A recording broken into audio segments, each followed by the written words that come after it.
I've known Adam since we were 12 years old, two awkward kids thrown together in the chaos of middle school. Neither of us particularly cool, both a little too quiet for our own good. We didn't talk much at first, but somehow that silence between us, it felt comfortable, like we didn't have to pretend, like we already understood each other. Then it started. After-school video games, kicking soccer balls until sunset, swapping terrible jokes and cold pizza during sleepovers. We grew up together, through every awkward crush, every family drama, every dream about the future. We were there. If someone had asked me who knows Adam best, I wouldn't have hesitated. Me. Always me. Because he wasn't just my friend. He was my brother, the family I chose. So when he asked me to be his best man at his wedding to Emily, a girl he'd loved for years, I said yes without even blinking. I was proud of him, proud to stand beside him, proud of how far we'd come. But what I didn't know was that the day I stood next to him at the altar would also be the day I realized I didn't know him at all. The weeks leading up to the wedding were a whirlwind. Tuxedo fittings that never quite fit, rehearsal dinners full of polite small talk, and awkward slow dances with bridesmaids whose names I immediately forgot. It was supposed to be a joyful blur, but Adam wasn't himself. He laughed, but it felt delayed, like he was waiting for permission. He smiled, but it never quite reached his eyes. And sometimes, in the middle of all the noise and planning, I'd catch him staring into space. Not zoning out, but vanishing. Like his body was there, but his mind had quietly slipped out the back door. I asked him once, just me and him, "You good?" He didn't even think about it. "Yeah, just tired." It's a lot, man. The kind of answer you give when you don't want a follow-up. I didn't push. Why would I? He was marrying Emily, kind, smart, beautiful Emily. They'd been together for 3 years. She adored him. Everyone said they were the perfect couple. And yet, somewhere deep in my gut, a tiny voice whispered, "Something's not right." The day of the wedding was almost offensively beautiful. Clear blue skies, warm sun, not a single cloud in sight. It was the kind of day photographers dream of, the kind you wish for and never actually get. The chairs were all perfectly lined up, white flowers everywhere, soft classical music playing from hidden speakers. Guests were smiling, whispering, adjusting their sunglasses. It looked like a scene from a wedding magazine. And then, there she was. Emily. Glowing, walking slowly down the aisle, like the whole world was holding its breath just for her. Adam stood beside me in his tailored suit, hands clenched so tightly his knuckles had gone white. He was trembling. I leaned in and whispered, "You're okay, bro. You've got this." He didn't respond, just gave the smallest nod, like he was trying to believe me. Then the music faded. The pastor stepped forward. "Dearly beloved, we are gathered here today to witness the union of..."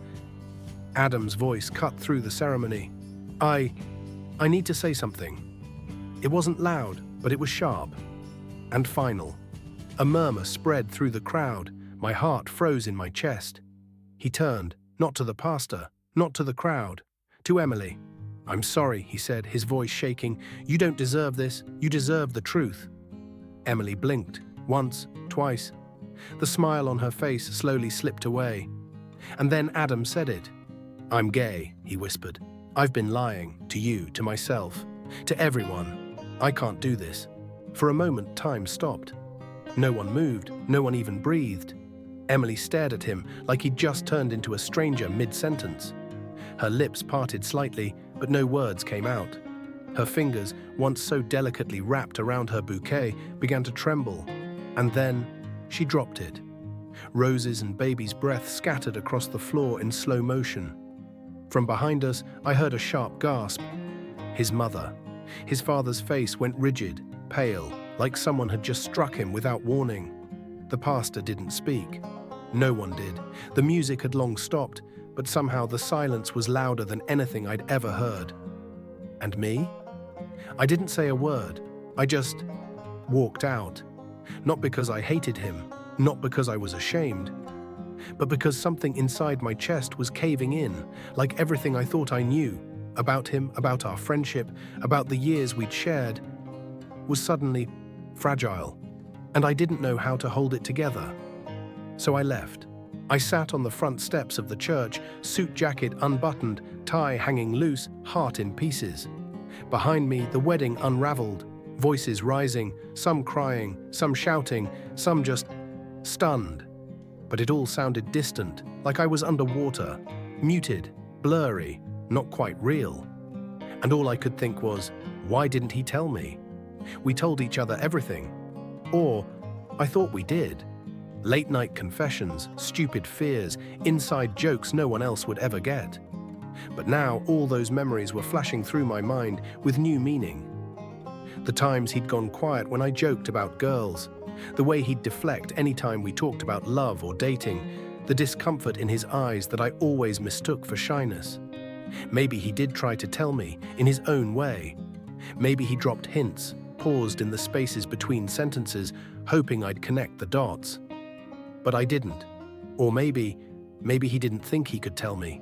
Maybe he didn't feel safe, and that realization, that the person I loved like a brother didn't feel safe with me, that hurt more than anything he said at the altar.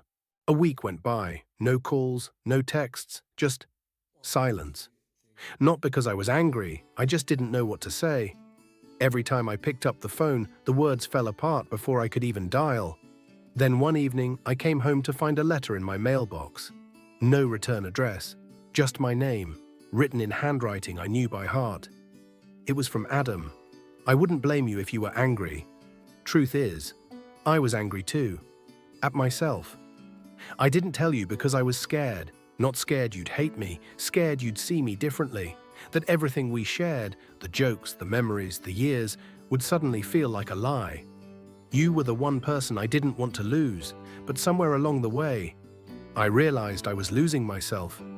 I sat at my kitchen table, the letter trembling in my hands, and I cried, not just for what he'd said, but for what he'd carried, all alone. For how long he must have rehearsed those words, never knowing if he'd ever get to say them out loud. I thought about the strength it took to stand up there in front of everyone he loved and speak the truth. Not just to the world, but to me, to choose honesty over tradition, to choose himself, even if it meant losing everything else. And in that moment, I realized something. Maybe he hadn't betrayed our friendship. Maybe finally, he was trusting it enough to be real. I didn't text, I didn't call, I just got in my car and drove to his apartment. The sun was setting when I pulled up, the kind of soft golden light that makes everything feel quieter than it is.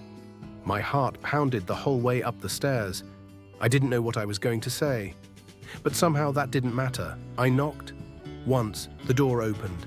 Adam stood there, eyes tired, face unsure. We looked at each other. No words. And then, we hugged. A real hug. The kind you don't plan. The kind where two people just hold on, like they're anchoring each other to the earth. And we cried. Not loudly, not dramatically, just quiet tears. For the years we misunderstood each other, for the silence, for the truth, for the relief. There were no speeches, no need to explain, no questions about the past, no promises about the future. Just two friends, still standing, still here. Adam didn't marry Emily, but he did find love again. Real love. The kind that doesn't ask you to hide parts of yourself. The kind that sees you fully and stays. He lives with his partner now. They cook together, laugh a lot, argue over which throw pillows look better on the couch. They're happy, really happy. And me? I'm still his best man, just in a different kind of story. We talk more openly now, about love, fear, family, everything in between. There's no more pretending, no more tiptoeing. Last summer, I went with him to his first Pride event. Not as a grand gesture, not as the supportive straight friend, but because that's what friends do. We show up, we walk beside each other, even when the road gets unfamiliar. Looking back, I realized something simple but powerful. I didn't lose my best friend that day at the altar. I found him. Maybe for the first time. I used to think being a good friend meant showing up for the good times, the laughs, the victories, the milestones. But now I know. It means being there when things get hard, when the truth is messy, when it makes you uncomfortable, when it breaks your heart and theirs. Adam didn't keep it from me because he didn't trust me. He kept it in because the world had taught him that people like him weren't safe, even with the ones they love most. And maybe that's what needs to change. Not just laws, not just institutions, but the way we listen, the way we make space for truth, even when it surprises us. Sometimes the bravest thing a person can do is tell you who they really are, and the least we can do is stay. I didn't know he was gay, not until the day he nearly lost everything, but I'm glad he didn't, because now I know him better than ever.